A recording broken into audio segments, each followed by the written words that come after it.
On entend souvent les hommes dire qu'ils ont des problèmes de prostate, mais c'est quoi exactement les problèmes de prostate? Souvent, c'est des problèmes urinaires qui sont liés avec ce qu'on appelle l'hypertrophie bénigne de prostate.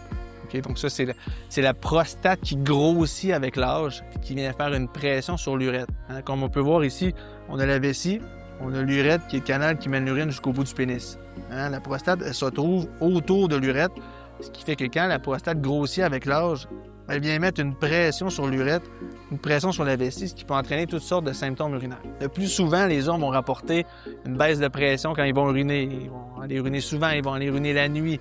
Puis même dans les cas les plus sévères, les hommes sont incapables d'uriner. On a besoin d'installer une sonde en permanence avec un sac. Ou bien, comme alternative, les patients doivent se passer des sondes urinaires à tous les jours, ce qu'on appelle dans le jargon médical des autocathétérismes. Le fait d'avoir une grosse prostate n'est pas relié au risque d'avoir un cancer de prostate. Ce sont deux entités complètement distinctes. Les deux peuvent coexister. C'est ce qui nous entraîne souvent aux patients qui se présentent pour des symptômes urinaires de profiter de l'occasion pour ouvrir la porte du dépistage de cancer de prostate. Mais le fait d'avoir des symptômes urinaires ou une grosse prostate n'est aucunement relié au cancer de prostate. En fait, les deux plus grands facteurs de risque de développer des symptômes urinaires, c'est premièrement l'âge, parce qu'on se rappelle que la prostate a tendance à grossir avec l'âge.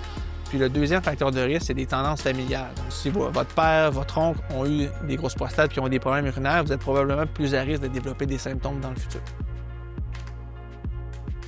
Il y a différents traitements possibles. C'est sûr que ça dépend toujours de la sévérité des symptômes et surtout de la grosseur de la prostate. Hein? En premier lieu, on essaie toujours de changer les habitudes de vie. Donc, on va essayer d'éviter tout ce qui est irritant pour la vessie. Pensons entre autres au café, à l'alcool, certaines épices par exemple. Par la suite, si les patients demeurent quand même assez incommodés, là, on a plusieurs options de médicaments qu'on peut offrir, qui ont des actions diverses selon la symptomatologie des patients. Si les patients, malgré les traitements médicamenteux, demeurent incommodés par leurs symptômes urinaires, il y a des options chirurgicales qu'on peut offrir.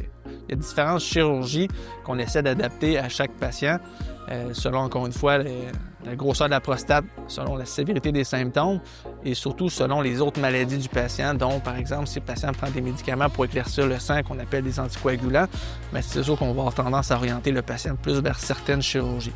Donc, la plupart des chirurgies, ce qu'ils vont viser à faire, c'est de venir désobstruer la prostate. Donc, la grande majorité se font par les voies naturelles, sans incision, et on vient là, par l'urètre, on vient désengorger, donc soit gratter ou enlever complètement l'intérieur de la prostate.